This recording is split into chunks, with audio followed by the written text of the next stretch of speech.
তাদের নিজস্ব স্বার্থ শেখ হাসিনাকে দিয়ে রক্ষা করতে, তাদের স্বার্থ রক্ষা করার জন্যই তারা শেখ হাসিনার জন্য এখন যে কুমিরের কান্না কাঁদছে সেটা অত্যন্ত সত্য প্রমাণ করছে। ওরা এত দূর গেছে যে আমাদের প্রিয় মাতৃভূমির স্বাধীনতার যে প্রতীক পতাকা, সেই পতাকা তারা নিজ দেশের আগরতলায় সেই পতাকায় স্ট্যান্ড ভেঙে আমাদের পতাকাকে ছিঁড়েছে।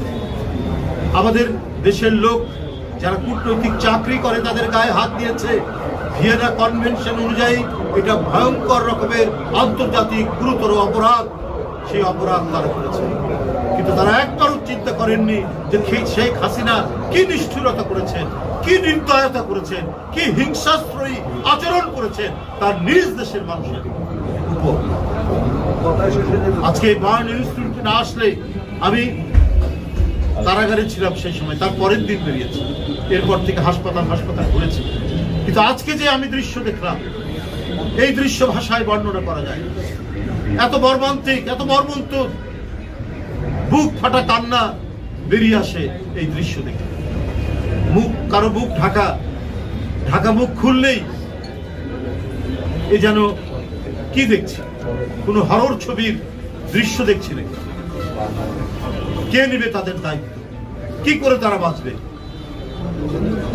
এই পরিস্থিতি তৈরি করে গেছে পলাতক স্বৈরাচার।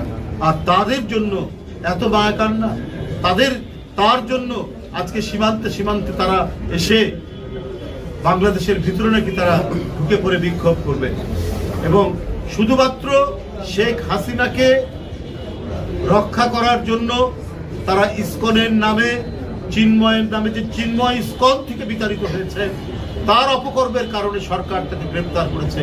তার জন্য মনে হচ্ছে ভারতের দিল্লি থেকে শুরু করে একেবারে তাদের প্রত্যন্ত অঞ্চল, প্রান্তিক পর্যায় পর্যন্ত যেন কান্নার রোল পড়ে গেছে।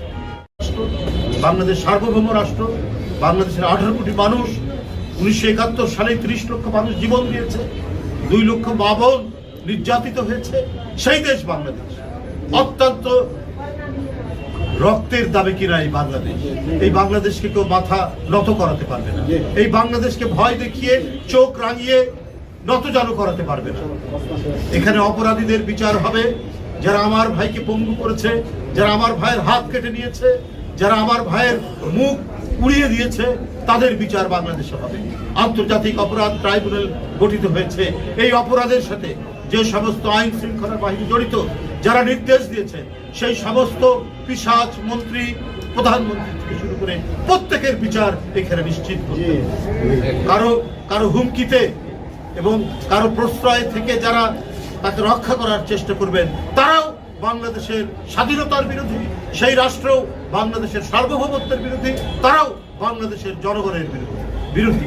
এই বাংলাদেশ নির্মাণ করেছে বাংলাদেশের মানুষ, এই বাংলাদেশকে গড়ে তুলবে